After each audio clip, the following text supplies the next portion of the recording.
네, 스트레스를 가리켜서 만병의 근원이라고 하는데요. 오랜 기간 스트레스를 받을 경우 심리적인 질환이나 신체적인 질병으로 이어질 수 있기 때문입니다. 네, 그런데 오히려 적당한 스트레스는 기억력을 높여주고 면역력에 도움이 된다는 긍정적인 연구 결과도 있는데요.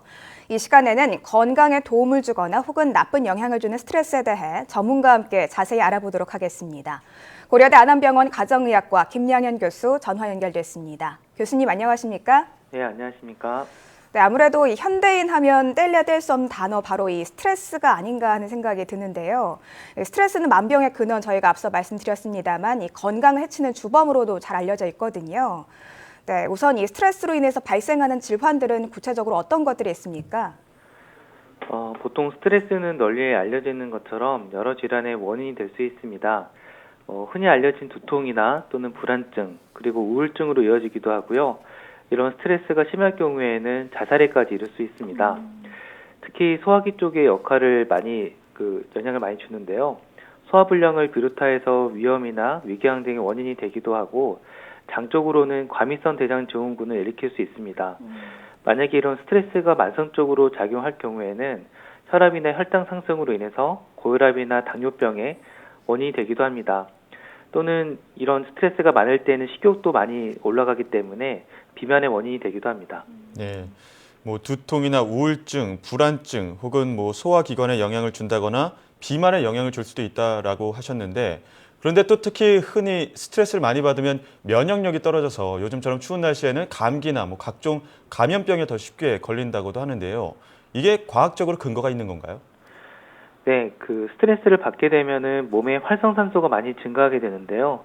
이런 활성산소가 몸 안의 세포를 공격하여서 방어할 수 있는 능력이 떨어지게 됩니다. 예. 그래서 이럴 경우에는 면역력 저하로 인해서 외부 세균이나 바이러스 공격에 쉽게 병이 들 수도 있고요. 또한 이런 스트레스를 받는 상황 자체가 굉장히 무리를 하거나 또는 몸에 어떤 나쁜 환경이 노출이 됐을 때 이런 스트레스를 많이 받기 때문에 이런 주변 환경 자체가 좋지 않았을 때 또 병에 걸릴 확률도 같이 높아지게 됩니다. 네. 근데 이 의외로 이 적당한 스트레스는 뇌를 자극해서 업무 효율을 높인다 이런 긍정적인 역할을 한다는 연구 결과도 나왔는데요. 실제로 건강에 도움이 되는 스트레스도 있습니까? 최근 언론 매체에서도 많이 나왔지만 이 스트레스가 크게 우리 몸을 상하게도 하지만 약간의 긍정적인 역할을 할 수도 있습니다. 흔히 알려진 것처럼 우리가 이제 좋은 일이라고 생각하는 거에도 약간의 스트레스, 부담이 될 수도 있는데요. 이런 스트레스는 전체적으로 교감신경을 항진시키면서 또 몸 안에 있는 부신에 작용을 하여서 코티졸이라는 호르몬을 분비를 하게 됩니다. 이 코티졸이라는 호르몬은 이런 염증을 막아주는 역할도 하고요. 또 상처 치유에도 도움이 되기 때문에 이런 염증이나 상처 치유에 긍정적인 효과를 줄 수도 있고요. 또 우리가 이제 어떤 삶의 변화라든지 이런 거에 대한 적응력을 키워주는 데 도움이 되기도 합니다. 네. 다만 이제 이런 종류 스트레스가 반복이나 또는 지속됐을 때는 건강에 무리가 될 수 있습니다. 그럼 이 스트레스가 보통 건강의 적이라고 알려져 있는데 이 스트레스가 오히려 건강에 도움을 줄 수도 있다라는 말씀이신가요? 결국은 이게 단기적인 스트레스는 도움이 될 수도 있는데요. 이 스트레스에 만성적으로 노출이 되거나 지속될 경우는 처음에 긍정적인 효과가 많이 없어지게 되면서 오히려 부정적인 효과가 더 커지게 됩니다. 예. 네. 또 업무 효율이 높아질 수 있다. 이런 효율적인 면도 있다라고 말씀은 해주셨지만 그런가 하면 또 시험 기간이나 중요한 발표를 앞둔 상황처럼 스트레스 강도가 커질 때는 또 예민해져서 흔히들 정신이 팔린다고 하죠. 다른 일을 잊거나 일정을 잊는 경우들도 있는데요. 이 스트레스와 기억력도 연관성이 있다고 볼 수 있을까요? 보통 이제 시험과 같은 상황에서는 스트레스를 많이 받게 되는데요. 오히려 이제 긴장이 너무 떨어져도 집중력이 저하돼서 잘 기억이 나지 않을 수 있습니다. 근데 이게 좋았던 기억도 보통 오래 남지만 나쁜 기억도 꽤 오래 기억나는 것을 경험해 보셨을 텐데요. 예. 이는 이제 스트레스를 받을 때 지각이나 또는 기억을 담당하는 이 전두엽에 굉장히 자극이 되고 이때 이제 문제 해결 능력이 향상될 수 있습니다. 근데 앞서 말씀드린 것처럼 이런 스트레스가 오랫동안 지속될 때에는 기억력이라든지 학습력이 떨어지면서 또 노인에게 있어서는 뭐 기억력 장애나 치매와도 연관성이 있다고 알려져 있습니다. 네, 뭐 스트레스를 조금 장기간 받으면 기억력에 조금 부정적인 영향을 줄 수 있다는 설명해 주셨는데요. 그런데 이 스트레스를 너무 많이 받으면 가끔 좀 머리가 이렇게 지끈지끈 아프거나 우울해지기도 하고요. 또 이렇게 피로감이 조금 오래 지속되는 느낌 받기도 하거든요. 그런데 이 만성 스트레스와 만성 피로 좀 구체적으로 구분할 수 있는 기준이 따로 있는지도 궁금한데요. 만성 피로 증후군은 이제 지금은 저희가 조금 바뀌긴 했지만 보통 6개월 이상 아무런 원인 없이 피로감을 느끼고 뭐 잠을 자거나 하더라도 잘 피로감이 풀리지 않을 때를 만성 피로 증후군이 있다라고 합니다. 그 보통 만성 스트레스는 피로감뿐만 아니라 뭐 짜증이라든지 우울감 등 여러 가지 증상으로 오게 되고 주로 만성 피로 증후군은 어떤 쉬어도 풀리지 않는 증상을 호소하기 때문에 서로의 어떤 증상 호소가 다르게 나타날 수 있습니다.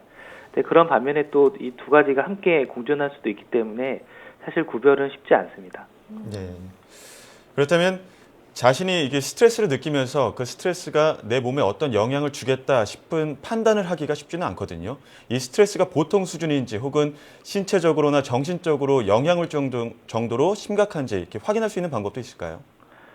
뭐 여러 가지 알려져 있는 스트레스 지수 검사가 있습니다. 그런 검사들의 어떤 항목을 보면 뭐 무시당한 경험이나 뭐 쫓기는 느낌 또는 화가 난다든지 뭐 말다툼 등 여러 가지 일상에서 나타나는 뭐 증상이나 반응에 대해서 물어보게 되는 설문조사로 되어 있는데요.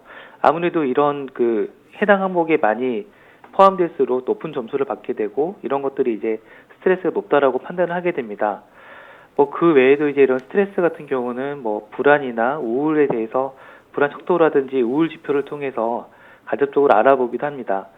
또 이런 그 정신적 스트레스가 이런 신체에도 영향을 미칠 수 있기 때문에 이런 경우는 뭐 교감신경이 올라가고 부교감신경이 떨어지면서 혈관의 매파라고 하는 거 변화를 통해서도 알 수 있거든요. 그래서 여러 가지 방법을 통해서 알 수 있습니다. 네, 무엇보다 이 스트레스가 너무 많이 쌓이지 않게 그때그때 제대로 푸는 게 무엇보다 중요할 것 같은데요. 이 마지막으로 생활 속에서 좀 스트레스를 효과적으로 해소하는 방법 어떤 것들이 있을까요?